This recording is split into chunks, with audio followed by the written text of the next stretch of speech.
presented by Pallavi Films Champanagar. गजरा सजाबै छी गजरा लगाबै छी गजरा लगाबै छी गजरा सजाबै छी कोनो सूट सलवार पहन के आहा ही जो चल हट साले हट गे छोरी लगा भी झकास गे गोरकी लगा भी झकास सबर की लगा भी झकास देख हवा लगा भी झकास गजरा लगाबै छी गजरा सजाबै छी गजरा लगाबै छी गजरा सजाबै छी कोनो सूट सलवार पहन के आई जो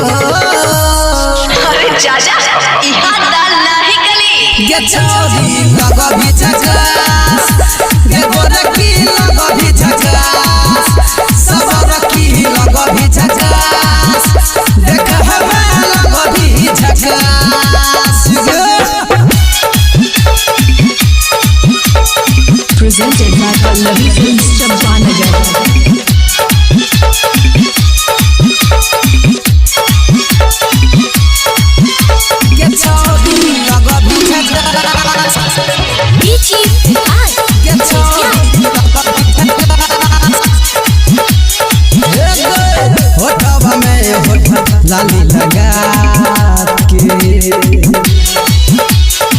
कनवा में कन बाली लगा के होठवा में होठ लाली लगा के कनवा में कन बाली लगा के देखी के तोहर मस्त जवानी देखी के तोहर मस्त जवानी मुहवा में आबै छ हमरा के पानी क्रीम लगाइले मेकअप सजाइले क्रीम लगाइले मेकअप सजाइले जल्दी सज धज के छोटकी आई जो चल हट रे मवाली माते गे छोरी लगा भी झकास गे गोरकी लगा भी झकास सबर की लगा भी झकास देख हवा लगा भी झकास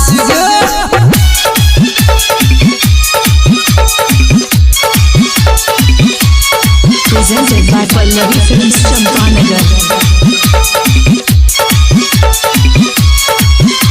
गे छोरी लगा भी झकास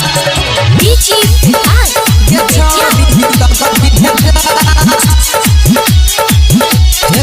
गामे गामे होइ छो तोहर चर्चा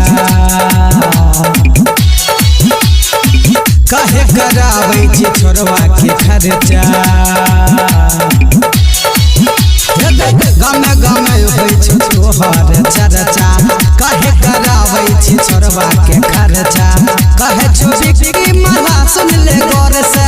कहे छो बिक्री मल्हा सुन ले गौर से बतिया पकड़ ले न सुन हई जोर से गजरा लगाबै छी गजरा सजाबै छी गजरा लगाबै छी गजरा सजाबै छी कोनो सूट सलवार पहन के आई जो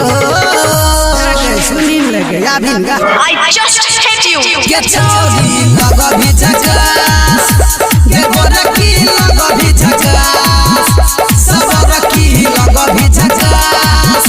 देख हवा लगा भी झकास Presented by Pallavi Films Champanagar.